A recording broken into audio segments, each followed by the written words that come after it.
Pernah nggak kalian ngerasa kesepian di tengah keramaian? Sekarang coba bayangin perasaan itu, tapi terjadinya di dalam rumah kalian sendiri.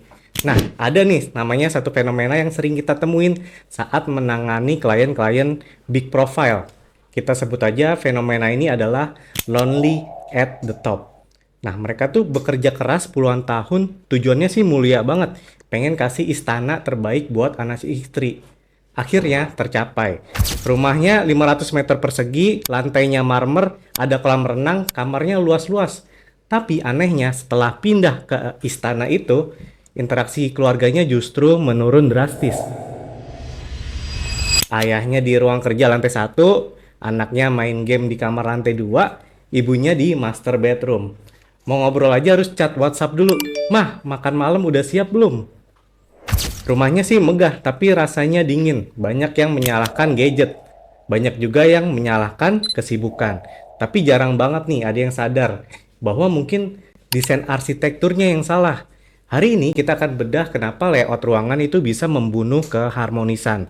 Dan gimana caranya kita bisa mendesain ulang flow of intimacy agar rumah kembali menjadi perekat keluarga. Sebelum kita masuk ke teknis bangunan, saya mau ajak kalian memahami dulu nih satu framework psikologi namanya prosemics. Ini teori yang dikembangkan oleh antropolog Edward T. Hall. Simpelnya, prosemics adalah studi tentang bagaimana manusia menggunakan ruangan. Hall membagi jarak interaksi jadi 4 zona. Nah, yang pertama adalah intimate distance. Ini antara 0 sampai 45 cm. Ini jarak misalnya buat pelukan, bisik-bisik. Ini namanya intimate distance. Yang kedua, personal distance. Antara 45 cm sampai 120 cm. Ini adalah jarak yang santai buat ngobrol bersama teman, bersama keluarga. Nah, yang ketiga, social distance. Atau jarak kita sama rekan kerja misalnya. Nah, yang terakhir, yang keempat, ini adalah public distance. Jarak kita bersama orang asing. Nah, masalah di rumah-rumah besar zaman sekarang adalah tanpa sadar desainnya tuh memaksa penghuni untuk terus-menerus berada di social distance atau bahkan public distance. Nih, kita kasih contoh ya. Ruang keluarganya terlalu luas. Sofanya 3-seater ditaruh 3 meter dari TV dan 4 meter nih dari dapur bersih. Secara visual sih memang kelihatannya mewah, tapi secara psikologis itu adalah jarak ke orang asing. Jadi kita buat ngobrol tuh suaranya harus agak teriak. Kontak mata juga susah. Akhirnya apa? Orang lebih nyaman buat nunduk, lihat HP daripada ngobrol bersama keluarga. Ingat prinsip ini, arsitektur shapes behavior. Jadi artinya arsitektur itu membentuk perilaku. Kalau desainnya menciptakan jarak, jangan kaget kalau hatinya juga jadi berjarak. Nah mas, lalu apa sih kesalahan desain yang paling sering bikin rumah tangga tuh menjadi dingin? Nah, dari pengalaman saya di RHI Build, ada 3 nih tersangka utamanya.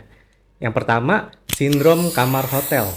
Banyak banget klien minta kamar tidur anak yang fasilitasnya tuh lengkap banget.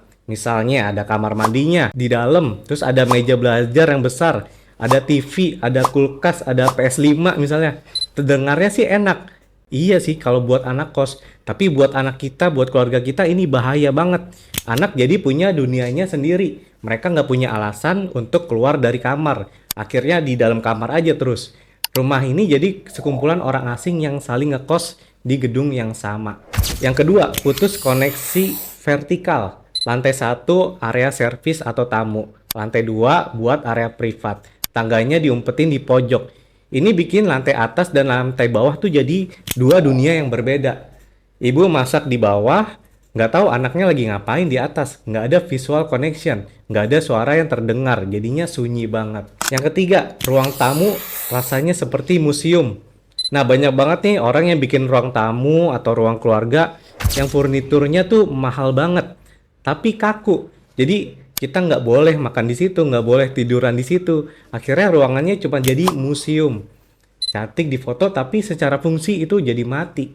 Nah, keluarga tuh sebenarnya butuh tempat buat slouching, buat leyeh-leyeh yang jelek misalnya. Kalau rumah terlalu kaku, intimasinya jadi nggak akan tumbuh. Nah, terus solusinya gimana nih, Mas Heri? Apa harus rumah kecil biar hangat? Ya, nggak juga sih. Jadi sebenarnya rumah besar juga tetap bisa hangat kalau kita menerapkan apa yang saya sebut flow intimacy. Jadi ada 3 strategi nih yang biasa saya lakukan di RHI Build dan kita terapkan saat merancang atau renovasi rumah klien. Nah, strategi yang pertama adalah kita ciptakan the magnet core. Biasanya ini bukan ruang tamu, tapi meja makan atau kitchen island. Nah, manusia itu sebenarnya secara biologis akan berkumpul di sumber makanan. Makanya kita bisa desain area makan tuh yang inviting. Pencahayaannya warm, terus kursinya juga nyaman, bukan kursi yang kaku. Jadi kan ini titik di mana ayahnya itu bisa baca koran, ibunya bisa nyiapin bekal, dan anaknya bisa ngerjain PR di dalam satu meja tersebut. Nah, ini mengembalikan personal distance tadi. Nah, untuk strategi kedua, kita bisa dengan visual dan audio connectivity. Nah, kita bisa main ini namanya void atau rongga. Kalau rumah 2 lantai, usahakan ada void yang menghubungkan ruang keluarga di bawah dan area atas. Nah, itu fungsinya bukan cuma untuk sirkulasi udara, tapi supaya suara hidup itu terdengar. Suara denting sendok, suara TV, suara langkah kaki, itu semuanya bisa kedenger karena ada void tadi. Nah, secara psikologis, mendengar kehadiran orang lain itu menurunkan level kesepian kita, walaupun kita nggak tatap muka. Yang ketiga, buat yes area. Nah, ini adalah satu area di mana anak boleh ngapain aja. Boleh coret-coret dinding, boleh berantakin mainan. Nah, ini penting banget agar anak merasa memiliki rumah itu. Ketika anak merasa nyaman dan diterima, mereka akan lebih terbuka dan bercerita kepada orang tuanya. Oke, sebelum penutup, kita minum dulu. Oke, jadi gini teman-teman. Membangun rumah itu bukan cuma kompetisi ya, kompetisi kemewahan. Nggak ada gunanya kita pakai marmer Italia kalau langkah kaki di atasnya terasa sepi. Nggak ada gunanya juga nih kita pakai chandelier kristal kalau tidak ada tawa di bawahnya. Nah, tugas kita sebagai kontraktor dan tugas Bapak Ibu nih sebagai pemilik rumah adalah memastikan bahwa bata dan semen yang kita susun ini bekerja untuk menghubungkan hati, bukan memisahkan. Rumah yang berhasil itu bukan rumah yang paling mahal di komplek, tapi rumah yang ketika kalian pulang kerja, capek, stres, begitu buka pintu, rasanya beban itu jatuh. Rasanya kalian bener-bener pulang. Nah, coba cek nih layout rumah Bapak Ibu sekarang. Apakah mendekatkan atau menjauhkan? Kalau kalian merasa layout rumah kalian saat ini dingin, mungkin sudah waktunya kita ngobrol. Saya Harry dari RHI Build. Mari kita build with heart and life with harmony. Assalamualaikum warahmatullahi wabarakatuh. Sampai ketemu di video RHI Build berikutnya.